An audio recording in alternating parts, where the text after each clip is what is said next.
അസ്സലാമു അലൈക്കും.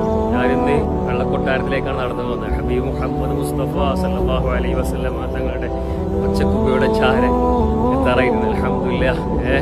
ഇവിടെ വരികയെന്ന് വെച്ചാൽ മനസ്സിന് ഭയങ്കര സമാധാനമുള്ളൊരു എന്താണ് മദീനയിൽ റസൂലുള്ളാഹിന്റെ റൗളയിൽ വന്നവരുണ്ടെങ്കിൽ ഒന്ന് പറയാ, ഇവിടെ വന്നു കഴിഞ്ഞാലില്ലേ ഭയങ്കര സന്തോഷമാണ്. റസൂലുള്ളാഹിന്റെ റൗളയിൽ കയറി കഴിഞ്ഞാൽ അല്ലേ, എത്ര വിശ്വാസികളാണ് നിറഞ്ഞു നിൽക്കും ഈ സമയത്ത്. ഏത് സമയത്തും ഇവിടെ വെറുതെ വന്നിരുന്നാലും ഒരു സമാധാനമാണ്.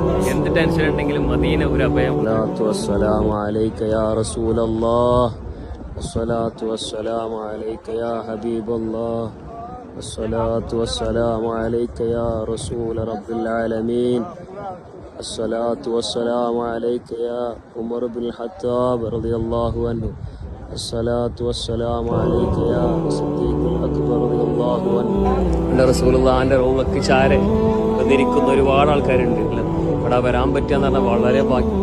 അള്ളാഹ് എൻ്റെ വീഡിയോ കാണുന്ന എല്ലാവർക്കും ഈ മദീനയിൽ വരാനുള്ള തൗഫീഖ് ഭാഗ്യം കൊടുക്കണേ അള്ളാഹ്. മദീന എന്ന് വെച്ചാൽ അത്രയും ഒരു ബ്യൂട്ടിഫുള്ളാണ് ഗൈസ്. ലോകത്തെ ദുനിയാവിലെ ഒരു സ്വർഗം യാ റസൂലല്ലാഹ് അങ്ങയുടെ റൗളയാണ്. യാ ഹബീബല്ലാഹ്. റസൂലുള്ളാഹിന്റെ മദീനയിൽ വരാൻ ഒരുപാട് കൊതിച്ചെങ്കിലും ഇപ്പോഴാണ് എത്തിപ്പെട്ടത്. അൽഹംദുലില്ലാഹ്.